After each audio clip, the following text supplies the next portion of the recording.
Bonjour à tous et bienvenue dans Cult and Click pour une nouvelle vidéo. On est là pour parler de Game of Thrones. Salut mon cher Kerr. Salut tout le monde. On est là pour parler, tout simplement de Jon Snow, le fameux Jean Neige, alias Jean Targaryen, Aegon Targaryen. Et Daenerys Von Targaryen. Les deux ont-ils un avenir ensemble? Alors cette question qui peut paraître fleur bleue au premier abord, va nous amener à des vraies questions de société. Et ça, du coup, nous allons en parler. Alors déjà, on peut se poser la question, on va essayer de faire les choses de manière assez organisée. Première question, est-ce que oui ou non, ils vont terminer ensemble dans la série? Couple ou allié? Est-ce que tu penses qu'ils ont un avenir? Alors déjà, ce que l'épisode 1 nous fait comprendre, et surtout la preview de l'épisode 2 nous fait comprendre, c'est que tension et éloignement entre les deux, il va y avoir. Il y a ces fameux plans dans le preview, dans le trailer de l'épisode 2 qui nous montrent un Jon un peu renfermé sur lui-même devant le sarcophage de Lyanna Stark. Il y a aussi une autre scène où on voit Daenerys un peu perturbée, elle est dans ses pensées. Alors, la découverte de la réelle identité de Jon change à peu près tout. Si Jon lui dit, bien évidemment, il y a aussi la possibilité que Jon ne lui dise pas. Mais même Jon, il va un petit peu se renfermer sur lui-même et aller moins vers sa reine. L'élément, est-ce qu'ils vont rester ensemble à la fin de la saison? Et c'est déjà de savoir, est-ce qu'ils vont déjà être en vie? Ça, on en parlera après. Mais imaginons dans tous les cas que, c'est mon avis, après tu diras si tu es d'accord, mais imaginons que les deux survivent. Est-ce que les deux finissent ensemble? Je ne crois pas du tout à ça. Est-ce que les deux finissent sur le trône comme le souhaitent Tyrion, Davos et Varys? Ça, je n'y crois pas une seule seconde. Et je vais expliquer pourquoi. C'est le côté Mad Queen de Daenerys. Alors vous allez dire, et beaucoup de gens dans les commentaires nous ont déjà dit quand on avait évoqué cet aspect de Daenerys, que c'est la guerre, etc., etc. Non. Et si la série s'arrête autant de fois sur les écarts de comportement de Daenerys, sur par exemple Tyrion qui dans le dernier épisode de la saison dit je suis Daenerys a l'intelligence, tu sais quand il parle avec Cersei, il lui dit elle a eu l'intelligence de choisir un conseiller qui pouvait atténuer ses côtés négatifs, ses pulsions, etc. D'accord, mais n'empêche qu'il le dit ça. Donc ils sont conscients que Daenerys a ces travers-là. Ils sont également, on l'a vu avec le père et le frère de Sam, et la scène dans l'épisode 1, quand on vous disait dans la review que c'était pour nous la scène la plus importante, pour moi c'est très clairement la scène où la série nous dit Daenerys ne sera pas reine. Et si elle l'est, je suis très surpris. Donc il peut y avoir énormément de possibilités de comment est-ce qu'elle ne devient pas reine, mais rien que le fait, si Jon lui dit que c'est un Targaryen, et si Jon lui dit que je suis Aegon, sixième du nom, héritier légitime et protecteur du royaume, Daenerys qui depuis toujours a dans l'esprit qu'elle est la deuxième après son frère, et donc maintenant la première puisque son frère est mort, elle va pas du tout l'accepter. C'est pas du tout dans le tempérament de Daenerys de se dire ah oui mais Jon, bon c'est Jon, bon, c'est mon kiff du moment, alors du coup ok je lui laisse la couronne, il y a aucun problème. Non, si elle le sait, il y aura forcément des tensions et peut-être même qu'il y aura une opposition armée. C'est quelque chose qui peut arriver après la bataille de Winterfell. J'y crois moyen, mais en tout cas une opposition entre les deux personnages. Et moi, l'avenir Jon Daenerys, je n'y crois pas. Et un élément qui m'a un peu percuté dans l'épisode 1, et j'en avais parlé dans la review, c'était que Jon a ses scènes à lui, mais Daenerys n'en a aucune. Elle a aucune scène. Alors après, ça peut être une question de montage, tu sais, de choix des scénaristes, etc. Mais moi, je pense que ça n'est pas laissé au hasard.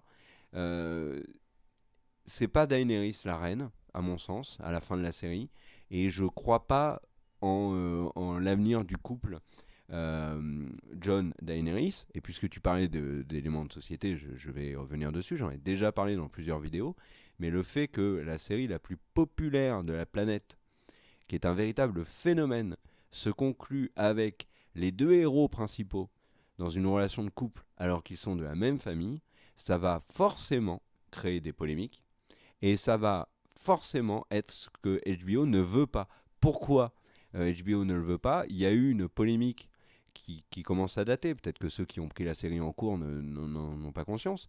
Mais en tout cas, la polémique sur le viol de Cersei par Jaime devant le cadavre de Joffrey avait été une polémique qui en interne avait été tellement forte qu'elle avait mis en péril la série. J'avais lu un article vachement intéressant pour dire que cette polémique-là avait fait énormément de dégâts et que HBO ne voulait plus ce genre de truc et que le viol après de Sansa par Ramsay Bolton n'avait fait que accentuer ces problèmes-là.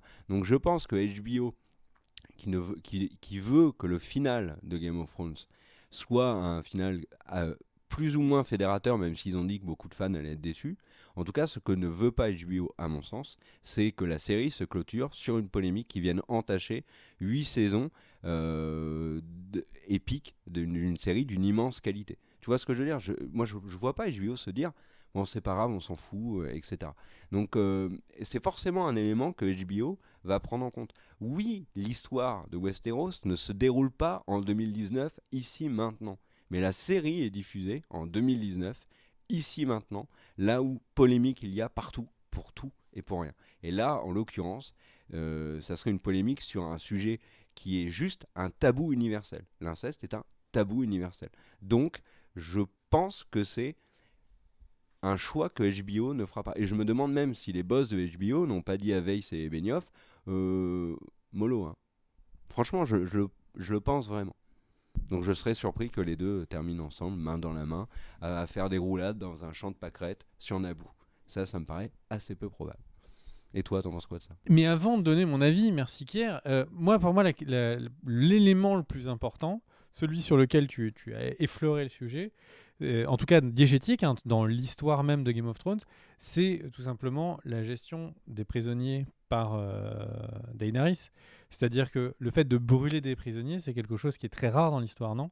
Oui, alors historiquement, il y a plein de cas où en effet on a eu des seigneurs médiévaux ou dans le cadre de guerre, en effet des prisonniers ont été tués, mais ça fait partie de, pas l'art de la guerre, mais en tout cas depuis des millénaires, il y a normalement, dans la plupart des cas, un respect des victimes, donc du corps des victimes, c'est-à-dire par exemple les hoplites grecs, quand ils avaient fini la bataille, ils laissaient les prêtres et puis récupérer le corps des victimes et puis ils tuaient pas ceux qui intervenaient sur le champ de bataille pour récupérer les dépouilles, pareil pour les blessés, etc.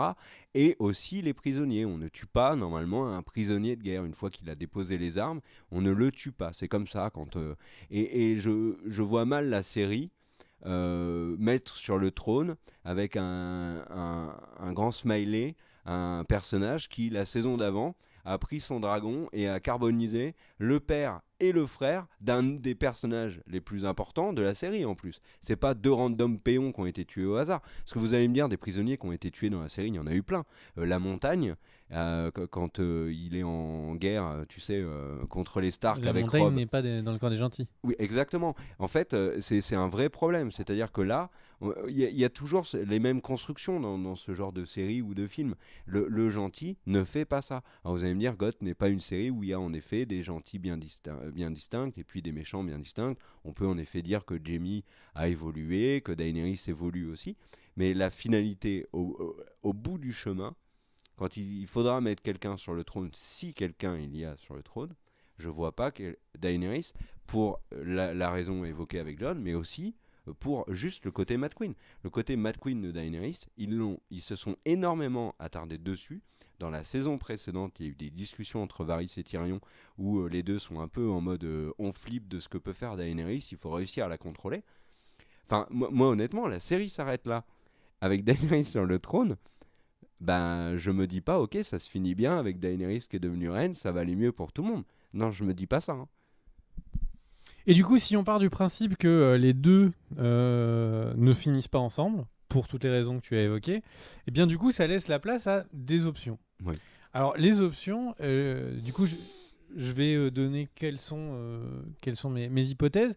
Déjà, si on se dit qu'ils ne terminent pas ensemble, ça veut dire deux choses. Soit l'un des deux est mort, soit ils terminent en opposition, de par leur rang. En fait, il y a forcément une confrontation qui peut se poser. Alors, si l'un des deux meurt, J'avoue que je verrais plutôt... euh, pas facile, hein, parce que les deux ont vraiment un petit pied dans la tombe.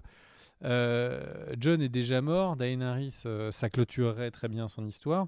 Moi, j'ai un peu tendance à miser sur le fait que Jon mourrait, parce que les créateurs parlaient d'une fin douce amère. D'avoir une fin sur Daenerys qui est sur le trône, moi je trouve que c'est une vraie fin douce amère. C'est-à-dire que c'est une fin, mais est-ce que vraiment un happy ending, comme tu le dis? Moi je ne pense pas. Donc du coup on peut imaginer que Jon meurt parce que lui, son combat n'est pas pour le trône de fer, il est contre le roi de la nuit. Ça c'est première idée. Et après si les deux sont là et qu'ils sont donc en opposition, eh ben, j'ai vraiment tendance à imaginer que pour le coup, si les deux devaient rester vivants, ce serait Daenerys qui perdrait. Pourquoi? Parce que en fait, elle a des alliés, mais qui sont assez finis en fait. On peut compter, on peut dénombrer le nombre d'alliés de Daenerys. C'est-à-dire que si, par hasard, dans l'épisode 3, on avait Jorah, euh, Missandei, Grey Worm, qui étaient tués, et une grosse partie des Unsullied qui étaient tués, en fait, concrètement, vous allez me dire quoi? Il y a le Dothraki, on sait déjà qu'il y en a plus tant que ça. Donc en fait, c'est qui? C'est Varys qui viendrait à son secours? C'est Tyrion qui irait à son secours s'il pense qu'elle est peut-être dangereuse ou que c'est plus la personne légitime sur le trône? Je pense pas que Tyrion pense que Jon est moins légitime sur le trône que Daenerys. Et du coup, je pense qu'elle, il suffit que ses soutiens disparaissent pour qu'on la renvoie peut-être à Essos dans une jolie ville, tu sais, dans une jolie villa, et et que les gens poussent Jon à être sur le trône. J'ai vraiment l'impression que en fait, Daenerys qui arrive pourtant avec ses dragons, ses armes de guerre, elle est dans une position plus fragile que Ned Jon, qui est encadré par les Stark, qui est quelqu'un que connaît les gens du Nord, etc., etc. Même si, et je pense que quand on réfléchit à la parenté de Jon, les propos d'Arya, souviens-toi qui est ta famille, résonnent différemment que ce que Jon pensait au moment où il les a entendus ces mots. Mm. Toi, tu les vois terminer comment? Alors, moi, en fait, je pense plutôt que c'est Daenerys qui va mourir. Alors après, tout le monde, tu dis, il y a deux possibilités, soit ils s'opposent, soit il y en a un qui meurt. Après, ils peuvent peut-être aussi s'éloigner et rester alliés en bonne intelligence. C'est possible. Après, j'y crois moyen. Moi, je pense plutôt qu'il va y avoir la mort d'un des deux personnages. Et ce personnage qui va mourir, je pense que c'est Daenerys. Daenerys, pourquoi? Parce que ça peut être une manière de se racheter. Par exemple, si elle fait un sacrifice qui permet de vaincre le roi de la nuit ou qui permet de vaincre la compagnie dorée. Mais Ou... c'est pas vraiment son histoire en fait, le roi de la nuit. Tu vois? C'est pas son. Oui, mais ça serait un sacrifice. Et en fait, en réfléchissant au parcours des deux personnages depuis le début de la série, le point de départ de Daenerys, c'est je suis l'héritière du trône, on m'a usurpé mon trône, je vais le récupérer, quitte à tout brûler. Et elle le dit. Jon, son point de départ, c'est quoi? Je suis pas un Stark, on m'aime pas trop à la maison, je vais aller sur le mur, donner ma vie, me priver de femmes, etc. pour défendre le mur. Jon, depuis le début de la série, c'est le good guy. C'est le mec qui, par ses actions, est mis sur des trônes. Il devient, par ses actions, un bras droit, même éphémère, de Mance Rider. Il revient à la gare de nuit, il a été un sauvageon, tout le monde le déteste, et en 2 temps 3 mouvements, par ses actes, il devient Lord Commander. Bon, après, il se zigouillait par ceux qui n'étaient pas contents. Mais il n'empêche qu'il a été mis Lord Commander. Ils l'ont fait roi du Nord. Ça aurait pu être quelqu'un d'autre. Ça aurait pu être Sansa. C'est quand même Jon. Et là, déjà, on découvre qu'il est le roi légitime. Et en plus, quand on voit la réaction des seigneurs du Nord dans l'épisode 1, qui lui disent « Mais attends, t'as rendu la couronne et tout », c'est moins de la colère que ça n'est de la déception. Ils sont déçus que celui qu'ils avaient choisi, par ses actions, ne soit plus le roi. Et Jon, qui a lui toujours aujourd'hui un seul objectif, qui est défendre Westeros contre le roi de la nuit, mais ça ferait dans les faits un très bon gardien du trône, donc un très bon roi. Après, il y a une autre possibilité, c'est que les deux meurent. Daenerys et Jon meurent, et alors Jon, par exemple, on pourrait imaginer, parce que c'est une théorie qui revient souvent, qu'il devienne le roi de la nuit, et de fait, le trône reviendrait à quelqu'un d'autre.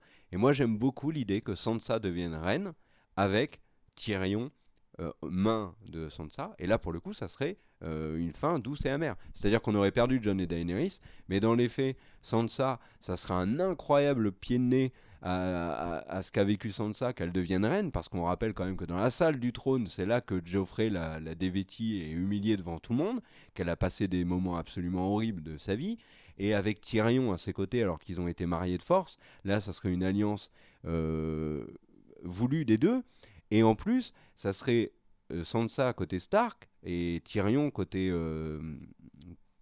Daenerys, même si c'est un Lannister, enfin c'est un ancien Lannister. Mais ça j'y crois davantage. Voilà. Tu penses quoi, toi, de Sansa reine à la fin? Bah, en fait, le truc, c'est que le seul cas où je crois à Sansa Reine, c'est quand je me dis que une des phrases qui reste le plus autour de la production de la série, c'est celui qui sait s'adapter, enfin celui qui ne sait pas s'adapter meurt. Sansa est la personne qui a le plus su s'adapter, donc logiquement, elle devrait être tout en haut de la pyramide. Voilà un peu ma théorie. Et alors, il y a beaucoup de gens dans les commentaires qui disent qu'ils voient bien Gendry devenir roi à la fin. Et ça revient énormément. La théorie, c'est pas stupide. Gendry, c'est un Non, Baratheon. mais c'est pas parti pour. Là. Alors, moi, je vais vous dire pourquoi moi, Son je n'y kiff crois à pas lui, du tout. c'est d'être forgeron. Ouais, et moi, je vais surtout vous dire pourquoi je ne pense que ça n'arrivera pas du tout. C'est que la série ne nous a fait aucune piqûre de rappel sur le fait que Gendry, c'est un bâtard Baratheon. Il n'y a pas de scène entre Jon et Gendry qui parle de ça. Et pire, il y a pour l'instant, et je pense pas qu'on la verra, il n'y a pas de scène Daenerys Gendry. Oui, et Davos n'essaye même pas de lui dire mais va-t'en, tu ne sais pas ce que tu risques si quelqu'un découvre qui tu es ici. C'est juste que c'est plus un sujet. Voilà, Ouais, Gendry, c'est un forgeron. le love interest de Arya Ouais, et un exactement. forgeron du Vert Dragon. C'est un mec très important. C'est un mec qui, en effet, est un Baratheon, mais qui, je pense, n'est pas dans la course au trône. Voilà. Ok. Bon, en tout cas, vous avez nos avis. N'hésitez pas à nous partager vos avis en commentaire. N'hésitez pas à partager cette vidéo pour les autres fans de Game of Thrones que vous connaissez. N'hésitez pas à laisser un petit pouce bleu si vous avez apprécié cette vidéo. N'hésitez pas à nous dire si vous aimez bien le nouveau plateau, les nouveaux couleurs. On ne sait pas. Des bisous à vous. Merci à Sylvain à l'AREA. Merci à toi, Ker. Merci à Et toi. merci à tous. Des bisous. Ciao, ciao. Ciao.